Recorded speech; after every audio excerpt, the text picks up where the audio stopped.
All right, welcome to this episode of Rising Stars, and I'm Mick Twomey, and here with my co-host Jessica Assefa, and today we've asked Brendan Genarelli to join us.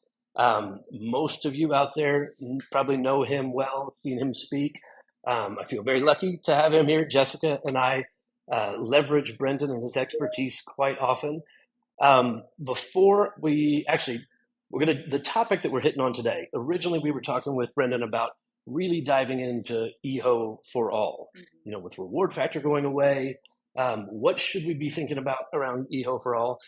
But as it turns out, PP2 dropped this week, so a lot of things have been happening, and so we're going to also kind of dive into that. So we're going to hit a lot of different topics today.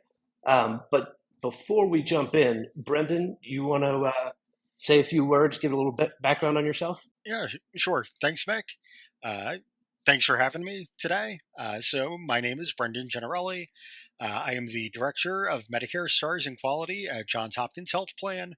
I have been at Johns Hopkins for just over a year. It was a year on Labor Day, actually, but have been in the Stars and Medicare space for 9-10 years now. Every year is something new and something more and more exciting, and certainly the timing of this episode being so close to Plan Preview 2. I mean, this is one of my favorite times of the year, just seeing everything changing, seeing what we have to do to prepare for next year and future years, and seeing what is going to get thrown at us next. This is all really exciting stuff, so thanks for having me on today. Yeah, thrilled to have you. I know, Brendan, I'll just double click on what Mick said. We're thrilled to have you join us today specifically. You're one of the names I look for on conference presenters to decide whether or not it's worth attending. So really honored to share the stage with you today and excited to hear your take on Plan Preview. I know I'll kick us off with just general statements, and then maybe we can dive into some interesting nuances we're seeing in the changes from this year to last year.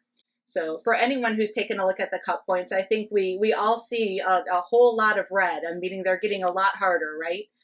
Continuing to move to the right generally and becoming harder to achieve, particularly at those 4 and 5 star marks. So a lot of movement there and a lot of hard work that plans are going to have to do just to maintain, aside from improving. So I know just before we kicked on, we were nerding out on this very topic and got into talking a little bit about the specifics of what we were seeing in those improvement measure calculations.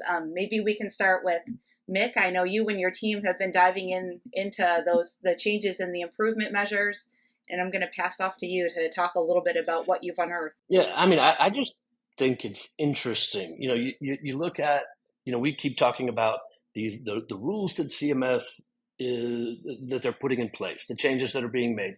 You know, that we keep seeing, you know, things like Tukey, like the weight change, that, you know, more significantly put lower pressure on scores for higher performing plans than the lower performing plans. So we're seeing kind of this kind of move to the middle. And I think, you know, we've been so interested looking at stuff like that then you get, let's just say, saddled with, you know, some of the challenges that we're seeing as PP2 is rolled out. It's surprising things. You know, one of the things that we've seen now a handful of times already with plans is the ending point for the QI ratings from last year don't tie to the starting point for the QI calculations from this year. And so in actually a number of those situations, it's actually meant the difference in a single QI rating, which then led to the difference between a 3.5 and a 4 star overall rating. So you're talking about getting QBP or not based on this one situation. But I don't remember ever seeing a situation where last year's QI sheet's ending point didn't match this year's QI starting point. Is this new to you guys? Do you have any thoughts on this? Yeah, I can't say that I have ever seen anything like that occur, Mick, but I think, you know, that really speaks to the importance of evaluating everything CMS makes available to the plans. And in this case, you mentioning the QI worksheet, that's not necessarily something CMS makes available without a plan asking for it. Without a So request, right? even going beyond just looking at what's in HPMS, what may get emailed to you by CMS, going out there proactively asking for the data to prove the work that CMS did to determine your star rating. It's so critical. I think many times we just get hung up in the cut point talk, Right. and here's something that you expect to see the same year over year and work the same way year over year, and some folks are seeing inconsistencies. So really critical to just evaluate everything you have available to you. And then to Jessica's point, I'll just say myself, we do see a lot of red in cut points, those higher end cut points becoming more and more difficult. The QI cut points themselves becoming more and more difficult as we see contract consolidation and plans doing better and all types of gamesmanship going on in the star space. I like to see the red as a opportunity. I like to point back to that to say, well, hey, if we saw this other improvement here, then I bet we can do that too, and use that to motivate ourselves. Because at the end of the day, yes, we want to get high star ratings, but we want to drive quality care for the members that we serve. That's why we're here. So I think red could be green in this case. I love that take. I love that whole approach. And thanks for grounding us and bringing it back to the people that we're hired to serve. But speaking of red and some cut points that we're seeing move the most, I was really surprised, and maybe I shouldn't have been. I know we've been anticipating movement at that 5-star level for those operational measures, but even with that in mind, seeing that 100% again for those call center measures and that small and the appeals measures, right? And that real small gap between the 4-star cut point and the 5-star cut point for those measures just took me aback. I mean, we're in a situation again this year where 1 or 2 phone calls could mean loss of a star in these double weighted measures for plans. Yeah, it's so critical to try to strive for operational excellence, and we're seeing that across the industry with those cut points. It does become, from a STARS leadership perspective, it does become difficult on a yearly basis to go back to teams and say, hey, you know what your goal is? Yeah. It's 100%. So it's really important, to monitor how these are progressing forward, but also thinking about how you work with your internal partners to say, you know what? Yeah, we want to get to 100%. I want to get to 100% on all of my measures, but let's be open together. Let's think about what's realistic. Let's think about what happens if we don't hit 100. What happens if a call fails? What happens if an appeal slips through the crack? What happens, if we get one more complaint than we thought we would? Right. So really, yes, these things are moving us further and further and becoming more and more difficult, striving towards more and more operational excellence. And I think as a STARS leader, you just really need to have open conversations with the people in your organization to let them know, hey, it's okay to let me know, when something's going on. I'd rather know now than when we have 6 failed calls or 10 failed calls or 15 complaints. So it's a really delicate balancing act. It is, It right? is. And Between you setting think high about expectations and having a tolerance for failure. It is a delicate balance. Go ahead, Nick. well, and you think about kind of what's happening right now. Like Jessica and I've been meeting with a whole lot of different plans, over the last 6 months, and running different scenarios, right? With they had the advance notice come out. Maybe we're getting rid of a whole lot of these operations measures, and you start seeing cut points like this come out. Kind of makes some sense there, but how do you plan for this, and how do you take what you're learning in PP2 and apply it to the next handful of months? Because what we're seeing is you're getting 98, 99 and not 5 stars. Right. What is that telling you about where do we need to focus? What kind of things do we need to put in place? We have a handful of time, a handful of weeks, months to impact things. Some measures are more impactable than others. But I think this kind of screams for making sure that you've got everything laid out for the call centers, wrapping up any kind of open appeals issues. But what are the other things that you guys are seeing right now that plans ought to be thinking about, given everything that's just come out on PP2? Yeah. Go ahead, Brendan. Yeah. So formulated. Yeah, no. So certainly those operational measures are always top of mind. As we think through the last couple of months of this year, really taking a look at the PP2 cut points, as well as the final cut points when they're released, to identify some of those measures that maybe your internal data is pointing to. Hey, I'm right on the cusp of 3 to 4 stars here. I'm right on the cusp of 2 to 3 stars here. I'm right on the cusp of significant improvement in the QI measure for this particular measure, and really using all of that to, I don't want to say redefine your goals, but maybe enhance your goals and refine instead of redefine, to say, hey, you know what? We said at the beginning of the year that we were going to strive for 85% on this measure. Now we see what these cut points are projected to be. Now we see what these final cut points are. Can you get me to 86? Can you get me to 87? If I took something off your plate, what could we do? So it's a really important time to reevaluate and work with your internal teams to drive you over that edge. I like to refine the actions piece. We're putting together these PP2 packages right now. And, we're relying on Jessica to come in and, lay out some of the actions that we're taking. But some of the data that we're putting together is exactly what you're talking about. So taking PP2, which measures are your risk measures? We're looking at those with which ones were you sitting right on that lower cut point or really close to it? Or which ones, like also that you said, we close to that upper cut point. These are the two groups of measures that you ought to take a look at now. How much have we improved, hopefully, over the last year? Does that give us confidence that we've created a little bit of cushion for those risk measures, or maybe given us some opportunity to maybe harvest some of the opportunities? And then absolutely love, probably no surprise to anybody here on this call, that I love that you mentioned the QI stuff, because taking a look at this point, so often the move to get out of decline or out, into improvement, so small relative to going to the next cut point. You can identify a few of those between the next, before the period's completed. That can open up a lot of opportunities for scoring improvements.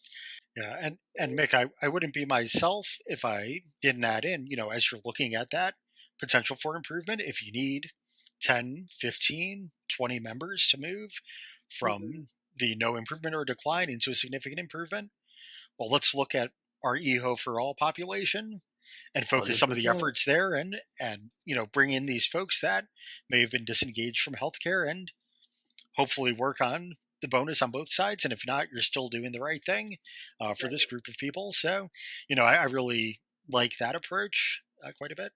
Yeah, we would call it the double, triple dip, depending on, which things are you able to actually execute. In fact, Brendan is one of the few people who've changed my perspectives on things at a conference when he spoke. And, he was talking about the way EO for all, at the time it was still HEI, was applied, essentially, because what do you need to do to be able to qualify? And where you were previously, you had a whole lot of SRF members that you were essentially accountable to help, accomplish all of this, but it was just under the threshold to where you wouldn't qualify, but a lot more members. And so that seemed to be kind of a harsh way of doing this, because you ultimately supported a much larger actual number of SRF members than some of these other plans, but you didn't qualify. I found that to be a very interesting thing that made me kind of rethink the whole structure here.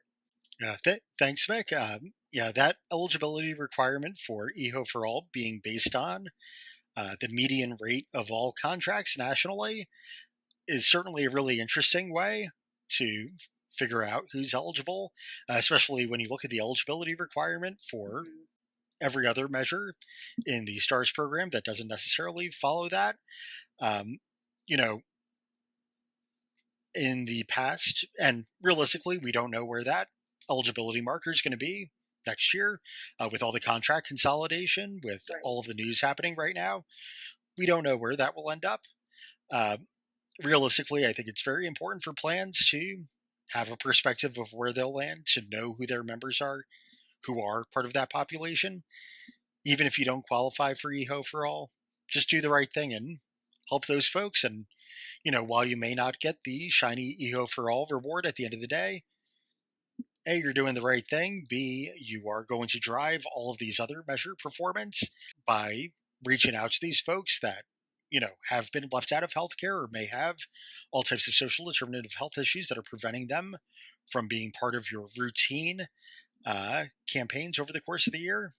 And these are usually, regardless of EHO for all, to your point, Brendan, these are the subsets of measures that typically drag the measure rates down year over year. They're the folks failing year over year, readmitting year over year, finishing below 80% PDC year over year. So, regardless of the reward, there's no winning stars without getting our arms around these subpopulations. Absolutely. And if you can do right by them, you can do right by your high performers as well, let's say. Yeah, so you're doing the right thing and you're helping the stars math at the same time. So, I found this, like when we were talking, let's say a year ago, I was of the opinion that we were going to start seeing all kinds of new leading practices, coming out about how do we improve access? How do we serve this population more effectively? And I've been somewhat surprised that, kind of from a broad standpoint, you're really not seeing a lot of conversation, in the plans right now about this. I'm not saying, no one is, but just as a general rule, we're not seeing as much as I would have expected. In fact, we've been talking to plans here recently, and I've been surprised at the number that have said that they weren't sure, if they were going to qualify. Brendan, you said something earlier about, plans that you talked to where they're not even sure how to identify the SRF population. So based on the experience that both of you guys have, what would you tell plans right now? Are there leading practices that you guys are seeing? Are there recommendations for people who are really just beginning to scrape the surface, of this? Because it's that time where we've got to be, get a handle on this at this point. Yeah. What would you guys recommend? I'm happy to start. Mick, I agree with you. I don't think anyone has the answer. And I mean, realistically, I don't think anyone has had the answer since 400 years ago. When people first, started moving into America, we have seen some of these disparities start popping up. But just because nobody has the answer doesn't mean that we can't work towards that answer. And one of the things that I always come back to is, just listening to those populations. If you're a health plan that has a D-SNP plan and you are not spending time listening to D-SNP calls or speaking with the D-SNP care managers, that is a part of your SRF population right there. For those plans that are 100% D-SNP, you have 100% SRF population. So let's listen to what's going on there. Let's identify the access issues that those folks have and try working there. The other piece I think is really important. And again, I'm not in any way pretending I have the answers to this. But a big piece of this is just looking and learning about the area that you serve, knowing the difference between people in this zip code, what type of access do they have to public transportation, to how many people are in a food desert, what are these barriers to care that exist that you may not be able to fix, but maybe you can think through ways to improve other pieces to make it easier for them to overcome some of those barriers that they have to getting the care that they need. One thing that I always come back to, and Mick and Jess, you've both heard me say this at conferences we've been to together. Mm-hmm. I think one of the worst thing that health plans do to people on an annual basis is we won't talk to you. You'll never hear from us. And then all of a sudden we call you in October saying, hey, you need a colonoscopy in the next 2 months or else, because that's what I need you to get. No, we need to meet people where they are on their healthcare journey. If you have been left out of primary care forever, for many years, well, all right, maybe I won't get you to get that colonoscopy that I need for my HEDIS measure this year, but if I can build trust with you and encourage you to go see a PCP, go to a clinic, do something, get an annual wellness visit, get a flu shot, just something to engage you, I'll take that hit on HEDIS and wait 2-3 years until I can convince you, alongside your provider, of why it's important to do these screenings. Um, so meeting people where they are, learning about how people want to be met where they are, and knowing where in the community you're going to meet them is, really critical. 100%. Yeah, agree with everything you said.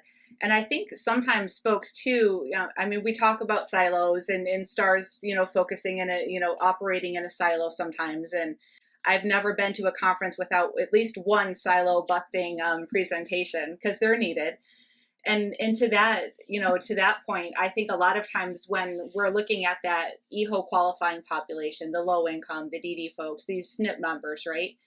I think the silo sometimes happens when quality fails to really closely collaborate with clinical and really closely understand the regulatory requirements around how dual eligible members need to be care managed, and to infuse that. Like, every single star leaders needs to read through the model of care and understand it and help inform it and infuse it with star needs. And the same with the health risk assessment. It's required annually, right? It should be full of star needs, and the care plan should reflect that, and every goal within the, right? I mean, I could go on forever. I can't tell you how many times I walk into a health plan and just see extreme misalignment between what's happening in clinical and what's happening with the quality leaders trying to move stars, and the lack of understanding that this is the same thing. Even CCIPs, where they're measuring something completely different, like why not controlling blood pressure? Why not diabetes? Why not? And why not? Why are you measuring it a different way? Let's measure it the way the HEDIS spec is set up. So I think there's a lot of opportunity for collaboration there that will result in downstream positive impact to EHO for all as well. Yeah, I think if at the end of the day, if you align your organization back towards just doing the right thing Yeah. for the member, that's how I define the STARS program when I talk with people. Outside of us and the people who are watching this podcast, not a ton of people know what the STARS program is. So when I get asked, what do you do for a job, and I start talking about working in health insurance, and then I caveat it with well, I'm in the quality side. I'm trying to make sure that people on Medicare are getting the services that they need. But at the end of the day, it's about do the right thing. CMS has these 43 ways that they determine if you're doing the right thing for the member. And if you just carry those practices through, you'll start to improve and see high levels of performance. Absolutely. I love how you touched on geography too, and understanding your geography and what's happening in the landscape. And I think that's another thing we need to do more to understand all of these rules and changes. There's so many, and it's so hard to keep on top of them all and do your job at the same time, right?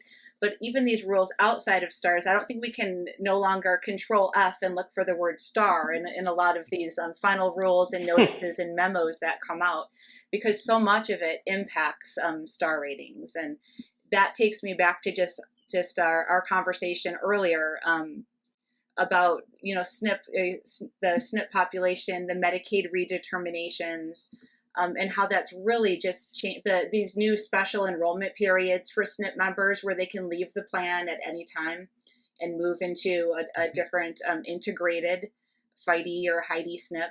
That alone, I mean, I could go down so many paths with that. That alone, I think, is going to have a really different impact on the double-weighted disenrollment measure across this country, because as we know, every state's in a very different place as far as integration goes.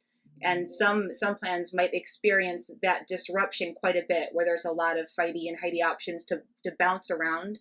And for others, there might be just one where they get a whole bunch of adverse enrollment. And I'm really curious to see how that plays out in the disenrollment measure and in the EHO for all thresholds.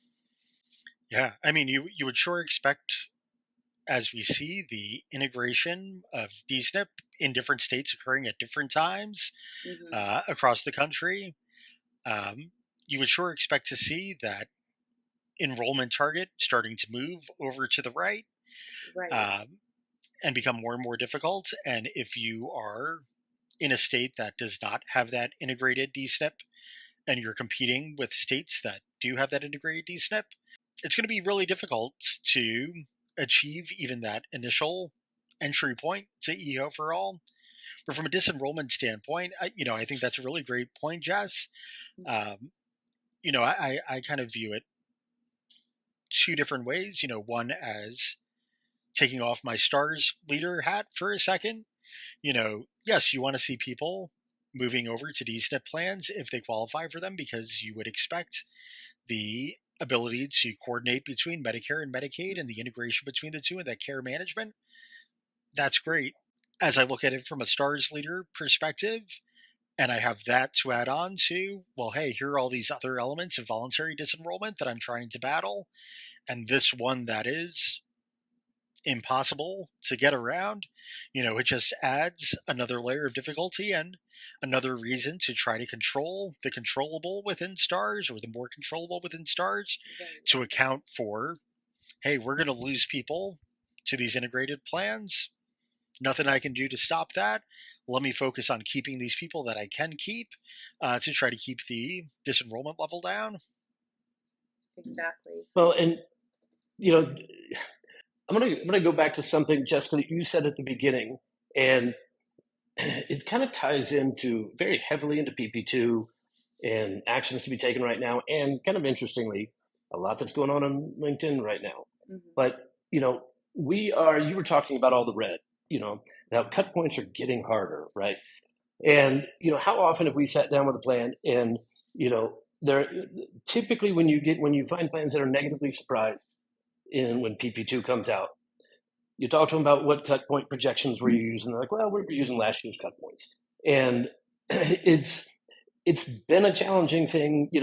People who have used last year's cut points traditionally run into some negative surprises pretty much every September, right? Yes.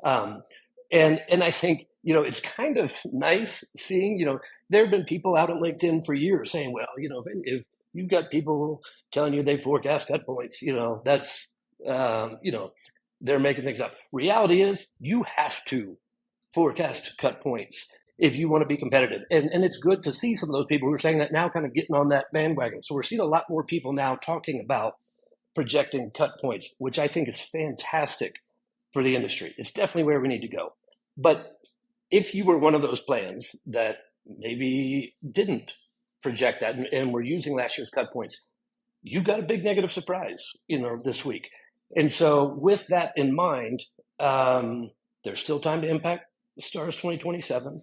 But, what are the specific actions that you guys might recommend that a plan in that situation is taking? Maybe they were anticipating 4 stars and getting QBP, and now they're coming in and it's 3.55. So now we've got to think about, all right, what can we still touch for Stars 2027, and how do we go about at least laying out that plan?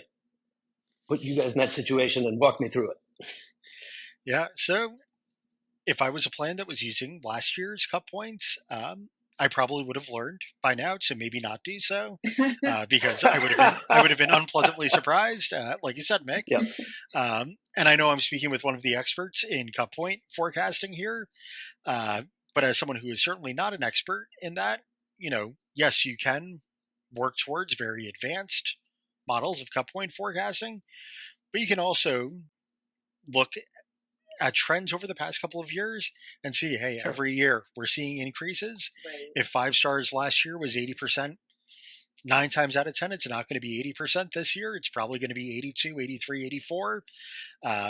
I really strongly believe that no matter what you do, I would rather spend all year telling my leadership team, hey, we're going to be a 4-star plan, or hey, we're going to be a 3.5-star plan, we're going to be a 3-star plan, and then be pleasantly surprised and say, hey, you know what? I was wrong. We did better than I thought we would. So first thing I would do would be to consider adjusting my cut point targets. But now that I have that to the side, again, I think it's really about rallying the troops to say, hey, we saw what happened this year. Here's where the difference was. We fell behind on these couple of measures. We don't need to fall behind again, because while we may not be able to outperform on this measure that we missed in the 2026 rating, Mhm. I can make up for that loss in these couple of measures for 2027 if I have the Yep. support of whatever teams I need in the organization. Network team, can you work with the providers with me? Pharmacy team, can we take a look and see if there are statin exclusions that we're missing somewhere?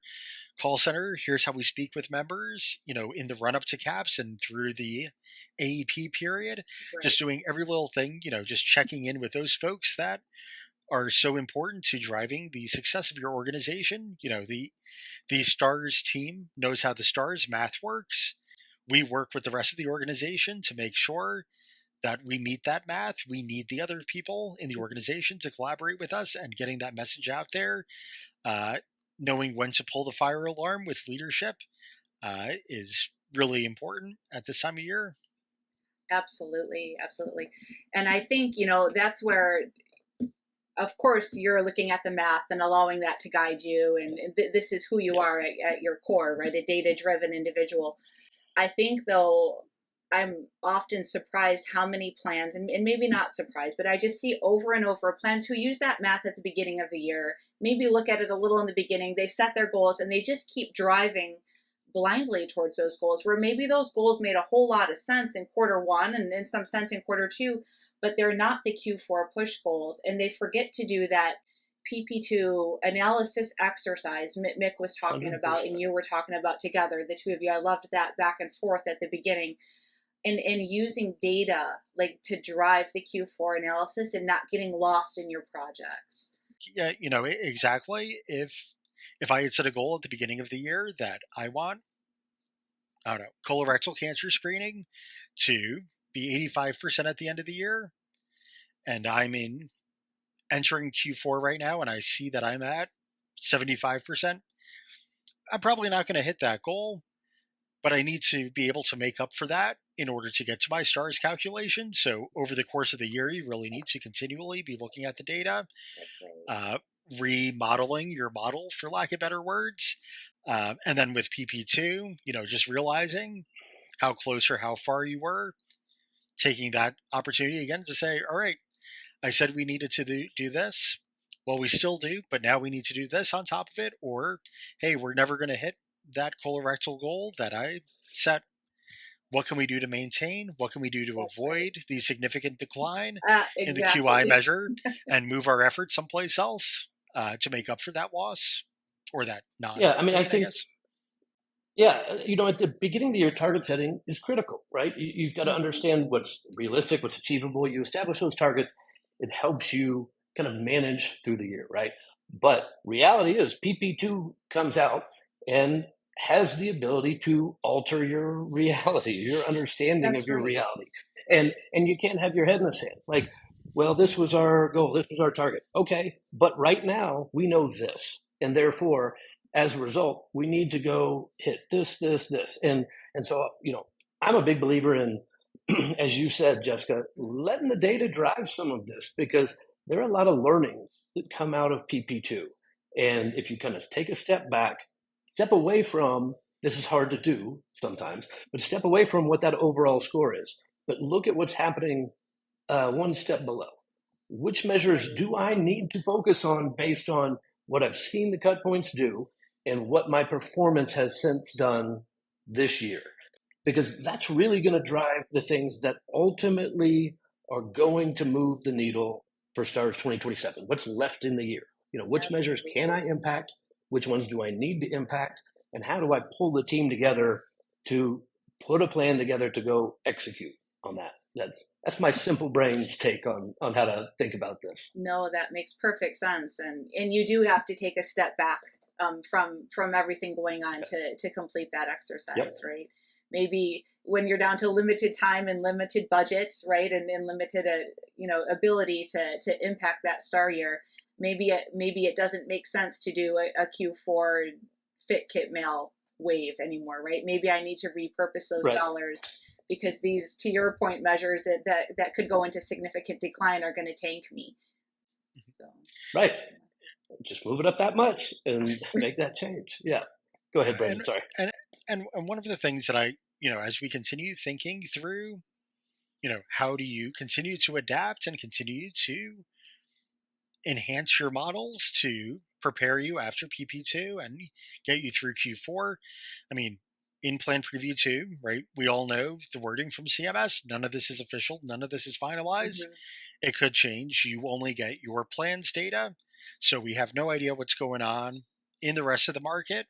We're not supposed to know what's going on in the rest of the market. Right. So we wait for the final release from CMS. And one thing I do every year, the minute that final data is out, is I go in, I take a look at my data.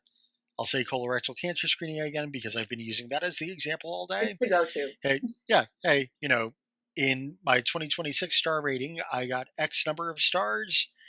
Well, let me see who the 5-star plans are, and let me look at their rates, Right. and let me see, what do I know about those plans? What are they doing differently? What can I learn from these people that are doing a great job taking care of their members that I can bring to take care of my members? If you're not going through, all of that data available from CMS and marking it up and doing conditional formatting and all types of things to draw attention to it, you're doing yourself a disservice. Nobody, again, I don't believe that anybody has the magic wand that gives themselves 5 stars over and over. Nobody has coming up with this idea that is so radical and so radically different that you cannot do this probably. So taking a look at who these high achievers are in the measures that you want to excel in and trying to learn what you can about what they're doing, not doing any spying or anything. I realize that sounds like it as I'm saying it, but going out there, seeing, what makes this provider or what makes this insurer so different? What does their population look like? What does it say on their website about care management programs, things like that I'm not doing? Doing that type of analysis, really helps you think about what can I achieve, but also as you're speaking with leadership, helps you think, well, is this a problem with my plan? Is this a problem with my service area? Is this a problem with the country as a whole that I'm trying to overcome to achieve this next level of stars? Because that completely you can reach out to us, right? What direction you move into solution. Is it a national problem or a me problem? Mick's team does this peer analysis that I think really just kind of gets, I love it. It gets to the heart of that, all these other contracts that have similar enrollment to me in this area, how are they performing? And if they're doing it and they're sharing, their members are in the same counties and they're using the same providers, yeah, to your point, Brendan, like that becomes a me problem then. What do we need to do different? And it's going to be even better once we're able to access Brendan's network of secret spies to be able to bring all the additional insights in here. So at this point, I just want to say, this was, I thought, especially for this PP2 week, this was a fantastic time, getting together and touch on all of this. And before we kind of officially sign off for today, is there anything that we missed? Anything that either of you guys think that we need to touch on before putting a close on this one? Yeah, I can't overstate the importance of double and triple and quadruple checking your math. Yeah. Read everything that CMS sends you. Ask CMS for things that you don't have.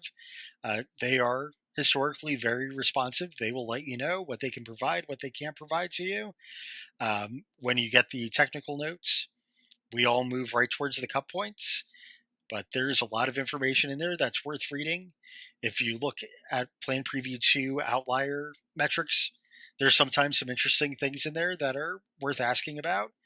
But yeah, I can't emphasize enough, just double, triple, quadruple check the math and use that information to help you do the right thing for your members and drive that quality of care for them. Yeah, Excellent. I love that. That for me, that's the best final note to land on. So. Yeah, but absolutely go and check those QI calculations. Request those QI sheets. Take a look at them. Double, triple check. Absolutely make sure. Look at those thresholds. Where can you move them? But, Jessica, as always, thank you so much for co-hosting here. And Brendan, thank you very much for joining us for this time. Your insights are always fantastic to listen to. We learn from you every time and truly appreciate it. Yeah. Great. Thank you for having me. Thanks for joining us. Thanks.